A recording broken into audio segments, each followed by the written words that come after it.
Deve ser uma constante da nossa vida o saber dialogar entre a nossa fé e a realidade concreta do nosso dia a dia. É fácil de falar, é fácil de proclamar, mas na prática, esta relação vida e fé nem sempre é fácil. A nível pessoal, na família, no meu trabalho, nas minhas responsabilidades, na vida social ou política que sou chamado a viver. Consigo eu fazer esta relação de fé e a vida concreta? Consigo eu permear o meu dia-a-dia com a experiência de Deus? Sou eu capaz de ser homem, mulher, adulto ou mais velho ou mais novo? Consigo eu ser um testemunho da presença de Deus na ação concreta que sou chamado a viver naquele momento? É a minha questão de fundo, tomando os textos de hoje da Palavra de Deus, que é esta preocupação contínua, caríssimos, que eu tenho que viver a minha fé. Não é uma fé que, mais uma vez digo, que não fica na doutrina e no catecismo, ou não fica só, eu vou uma vez à missa ao domingo ou ao sábado e pronto. Isso é muito pouco. É como dizer, é viver a fé na sua formalidade, nas coisas externas eu faço. Mas a questão é que somos todos chamados à intimidade de Deus. E a intimidade só se cria no contacto contínuo com aquele que eu amo. E isso é meu desafio, que passamos cada vez mais da nossa formalidade de viver a fé à intimidade com o meu Deus que está em todo o momento comigo. Nesse sentido, tomo as palavras de hoje e que vejo nas três leituras. Na primeira leitura fala-se do amor de Deus, que até se expressa muito bem pela relação mãe e filho. Embora Jesus depois também chame Deus Pai. E por isso, esse sentido profundo de Deus que nos ama na primeira leitura. Que Deus, em Jesus, foi revelado Pai, mas descrevendo com amor de mãe. A segunda leitura fala-nos, com São Paulo, a sermos homens e mulheres à imagem e semelhança de Cristo, Senhor. E a terceira leitura, o Evangelho, vemos os apóstolos a ir movidos pelo Espírito de Deus, convidados por Jesus, mandados por Jesus, mas no Espírito de Deus. Neste sentido, era como que as três pessoas desta Santíssima Trindade aparecem nas leituras de hoje. Deus, Pai, Mãe, Jesus Cristo e o Espírito Santo.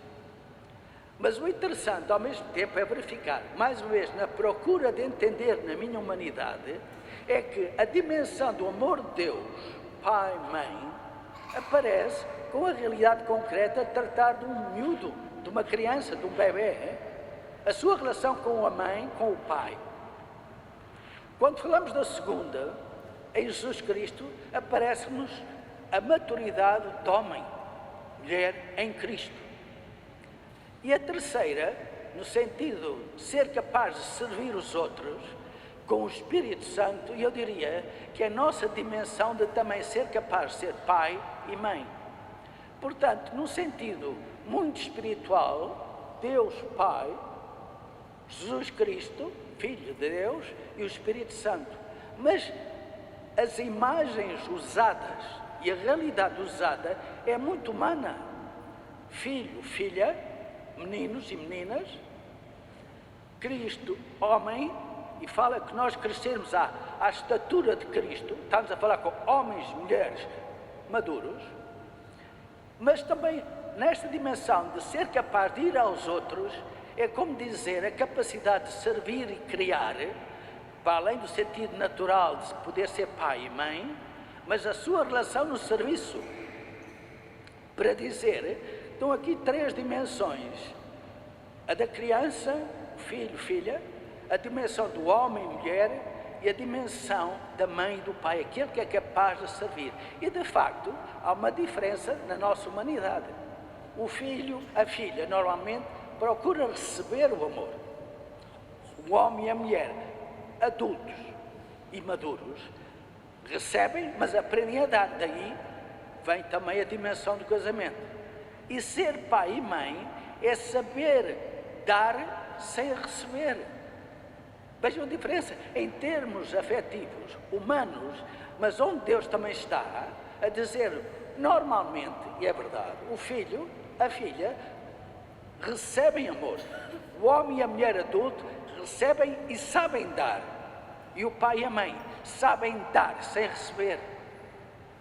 Ora bem, reparem o sentido profundo humano que todos temos que aprender. E é com a palavra de Deus. Muito divino, muito místico, muito espiritual, é verdade, mas reparem a tocar sempre a nossa humanidade. E neste sentido, pegando nestes três momentos, filho, filha, homem, mulher, mãe, pai, eu tiro algumas conclusões para nos fazer ir mais fundo. O que significa que esta evolução, filho, filha, homem, mulher, pai, mãe, tem que haver um percurso interior. A questão do amor é essencial perceber. Um filho e uma filha esperam receber. O homem e a mulher são capazes de receber e dar. E quando se é pai e mãe, alguém que tem responsabilidade tem que saber dar sem estar à espera de receber. Ora, isto faz-se na nossa vida concreta. Permitam-me algumas conclusões. Eu cresço no meu corpo como filho, cresço como homem, mulher, cresço como pai e mãe. Na minha inteligência, passo de criança a homem ou mulher e ser criativo como mãe ou pai. A minha capacidade volitiva e de ação também o faço. E o coração? Por que é que eu digo isto? Na minha experiência pastoral, vai-se percebendo cada vez mais a pobre evolução do coração, que não é a mesma coisa de sentimentaleira e de lamentações e mais não sei o quê, não é isso. O verdadeiro sentido do afeto tem que crescer. Permitam-me dizer, e aos 40, 50 e 60, vemos pessoas que têm o corpo de adulto, têm a inteligência de adulto, têm a força de vontade de adulto. Vamos ao coração. Quantos não permanecem meninos mimados e meninas mimadas? Ou problemas da infância não resolvidos, o corpo de mulher ou de homem adulto, inteligência e vontade. E os factos mostram. Mas na parte afetiva, lá vem a questão afetiva dos 40, que é o sinal da maturidade. E o que é que vemos muito em nós? E digo padres, e digo freiras, e digo homens e mulheres casados ou solteiros. Que o que é que vemos? O coração ficou sempre menino. Quantas vezes, permitam-me falar do casamento, a maioria dos casos, não é isto ou aquilo, é temperamentos irreconciliáveis e coisas do género. E isso que os advogados fazem muito bem. Porque não interessa mais nada. Mas se vamos fundo, meus caríssimos, as crises de meia-idade, na sua maioria, estão relacionadas com eu estar afetivamente preso à minha infância ou à minha adolescência. Às vezes, 40, 50 anos, mesmo padres e freiras, têm comportamentos de adolescentes, a mostrar-se que, ou então de meninos mimados e meninas mimadas. Isto aos 40, aos 50, 60, com padres, freiras, homens e mulheres, casados ou não casados. Portanto, a minha questão aqui é perceber que Deus trabalha aqui também. E que temos que reconhecer com humildade, se me permitam, Vejam os políticos. Tantas coisas que estão a acontecer no mundo não parecem criancices. Não parecem meninos mimados ou meninas mimadas em tomada de decisões. Nós estamos a vê-los. Mas a questão está mais fundo. Eu estou a falar disto, mas com a consciência que estou a falar diante de Deus, e é em Deus que temos que perceber estas coisas. Porque o Senhor foi menino. Para todas as problemáticas da minha infância ou da minha adolescência, é no Senhor que eu vou resolvê-las. Não vou resolver, por mais que uma pessoa me possa acompanhar, eu tenho que ir sempre na minha fé ao Senhor. Da mesma maneira, o Senhor foi homem, foi concebido, nasceu, foi criança, foi adolescente, foi jovem, foi adulto e teve as dificuldades enormes da sua maturidade, da sua adultez e da sua missão. Para quê? Para mim, que fui criança, adolescente e jovem, e a crescer para a maturidade, e a ser pai e mãe no sentido de servir os outros.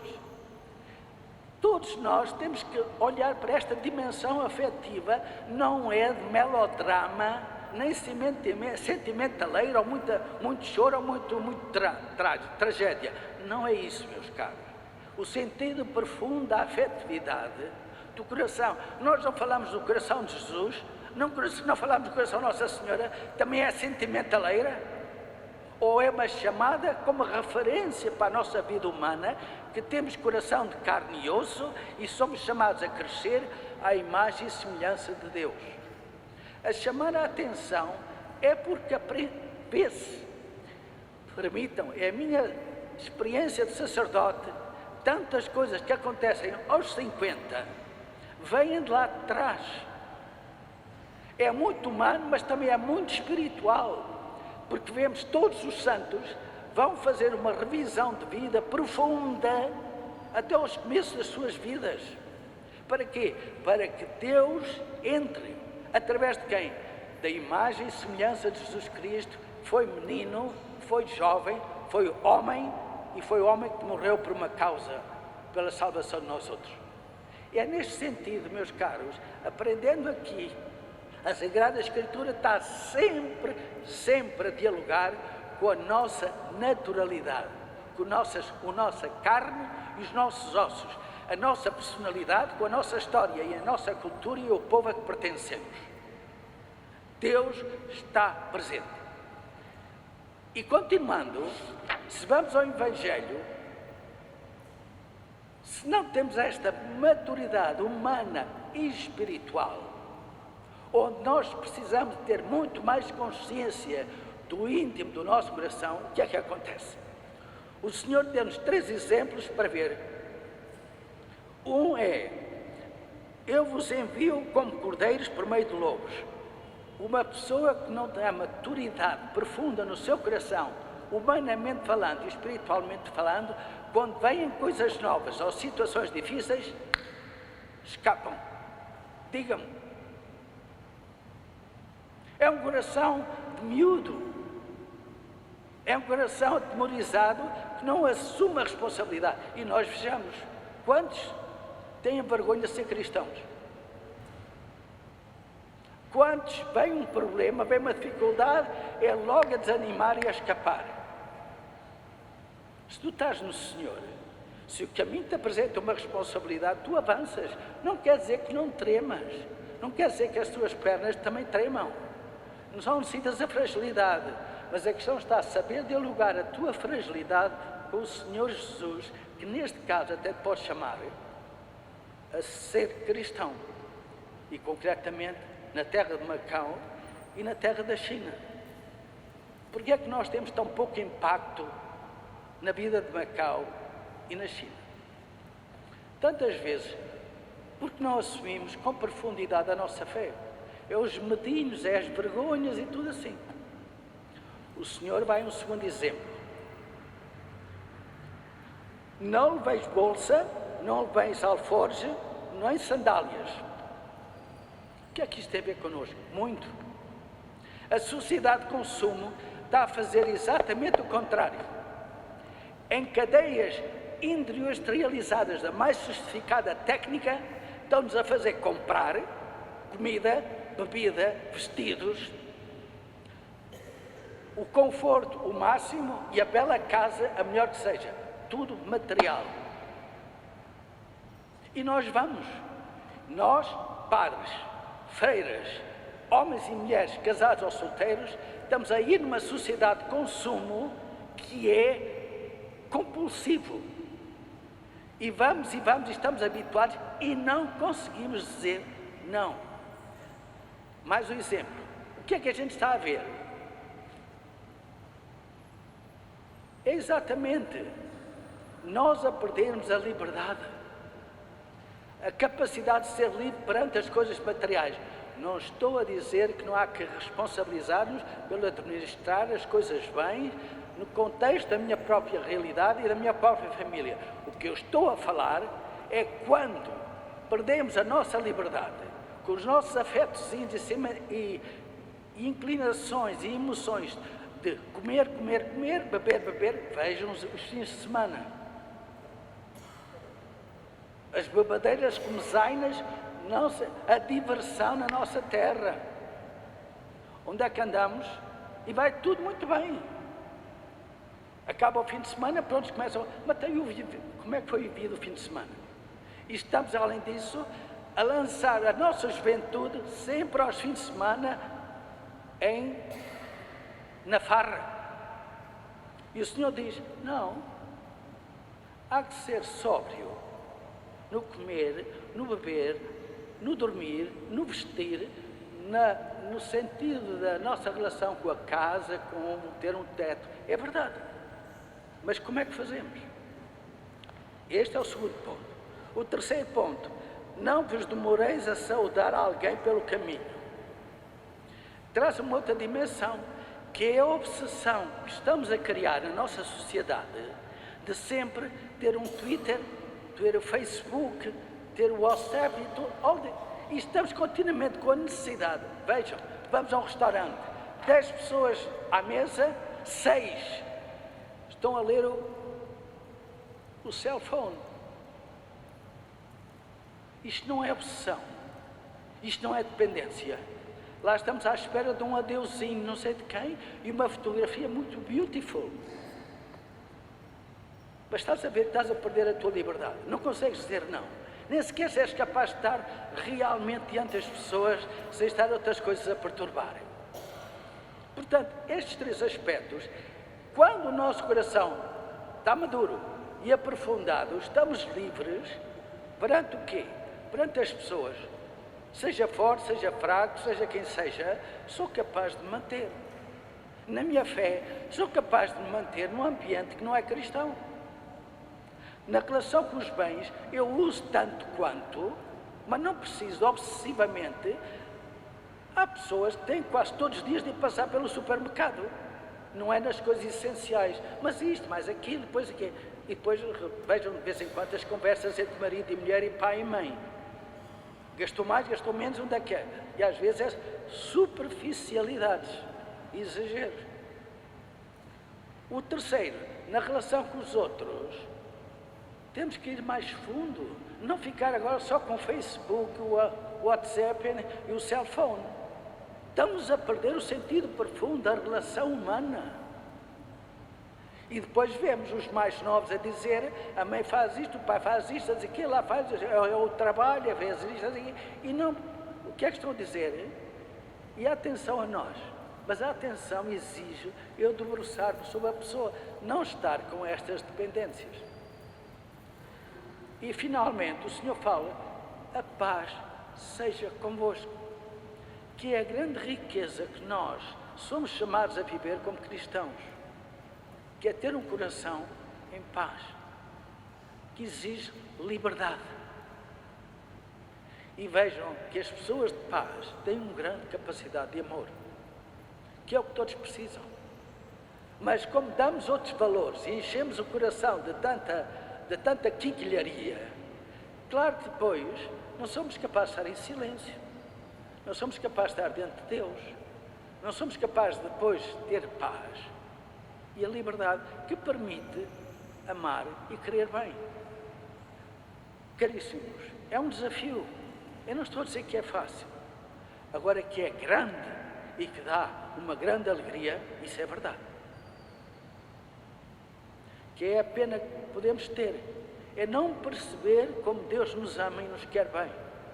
E perdemos com a nossa dimensão excessivamente humana e terrena. Estar com os pés na terra, sim, mas com olhos e sobretudo um coração em Deus. A combinação é que faz os grandes homens e as grandes mulheres e os grandes santos. E todos nós, desde os mais pequeninos aos mais velhos, são chamados a ser santos.